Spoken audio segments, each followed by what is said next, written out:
नमो नमः। मैं हंसा कुमावत, विषय संस्कृत रुचिरा, प्रथम पाठ सुभाषितानि के श्लोकों का अध्ययन कराऊंगी। पहला श्लोक है, पृथ्व्यां त्रीणि रत्नानि जलम अन्नम सुभाषितम मूढ़े पाषाण खंडेषु रत्न संज्ञा विधीयते।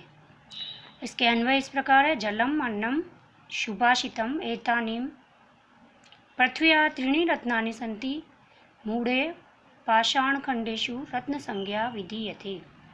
इसके शब्दार्थ इस प्रकार है, पृथ्व्याम यानी धरती पर या पृथ्वी पर, सुभाषितम यानी सुंदर वचन, मूढ़े यानी मूर्खों के द्वारा, पाषाण खंडेशु यानी पत्थर के टुकड़ों में, रत्न संज्ञा यानी रत्न का नाम, विधीयते यानी किया या समझा।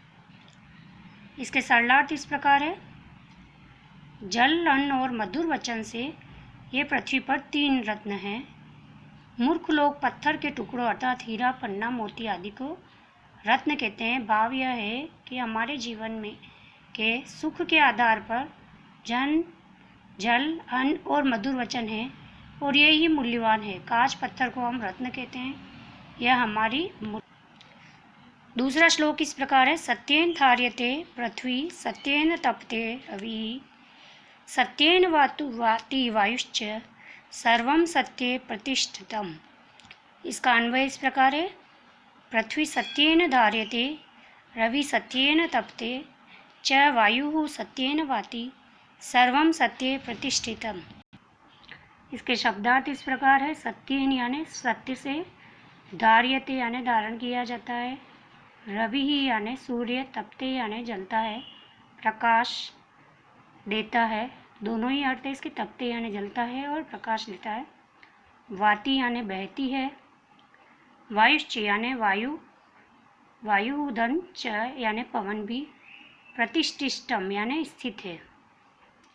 सरलार्थ इस प्रकार है इसका, सत्य से ही पृथ्वी धारण की जाती है, सूर्य सत्य के बल पर तपता है और प्रकाश देता है, सत्य से ही वायु बहती है और सभी सत्य में ही स्थित है। भाव यह है कि संसार में सत्य ही सबका आधार है, अतः हमें सत्य की उपेक्षा नहीं करनी चाहिए। तीसरा श्लोक इस प्रकार है, दाने तपसी शौर्ये च विज्ञाने विनये नये विस्मयो न ही कर्तव्यो बहुरत्ना वसुंधरा।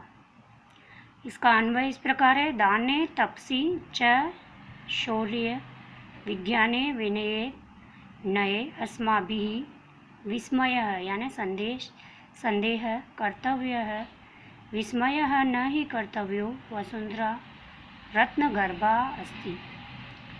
इसके शब्दार्थ है वह इस प्रकार है, तपसी यानी तप में या तपस्या में, शौर्य यानी शूरवीरता में या बल में, न्याय यानी नीति में,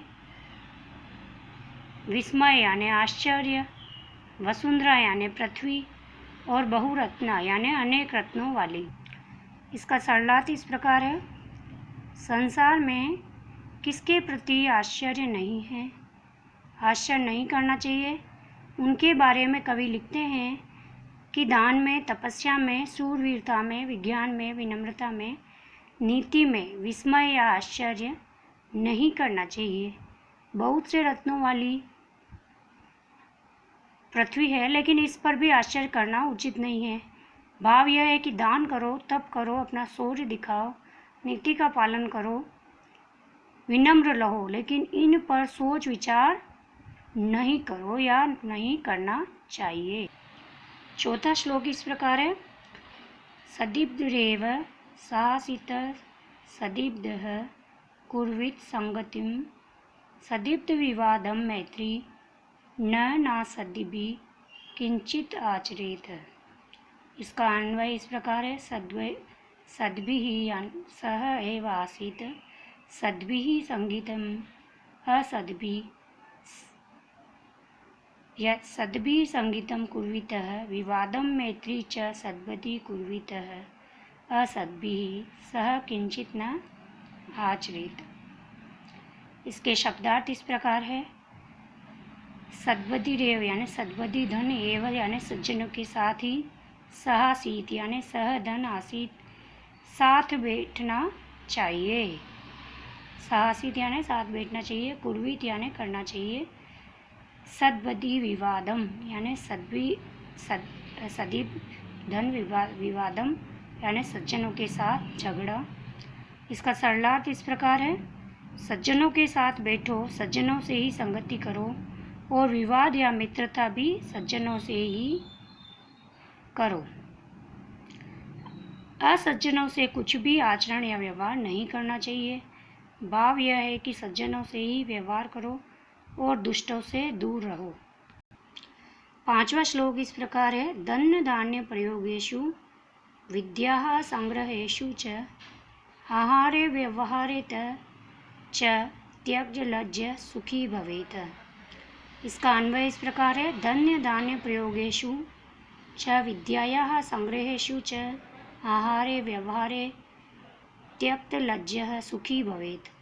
इसके शब्दार्थ इस प्रकार है, धन्य धान्य प्रयोगेषु यानी धन दान के प्रयोग से, अर्थात धन व अनाज के प्रयोग में, संग्रहेषु यानी संग्रहों में, संचय करने में, त्यक्त लज्जः यानी संकोच या भीरुता या शर्म को छोड़ने वाला। और इसके सरलार्थ इस प्रकार है, धन और अनाज के संग्रह में और विद्या के संग्रह में, आहार में, व्यवहार में लज्जा या शर्म जो छोड़ देता है वह सुखी रहता है। भाव यह है कि धन के सदप्रयोग में, धन कमाने में, अनाज के प्रयोग में, विद्या प्राप्ति में, भोजन में और व्यवहार में हमें शर्म नहीं करनी चाहिए। धन्यवाद।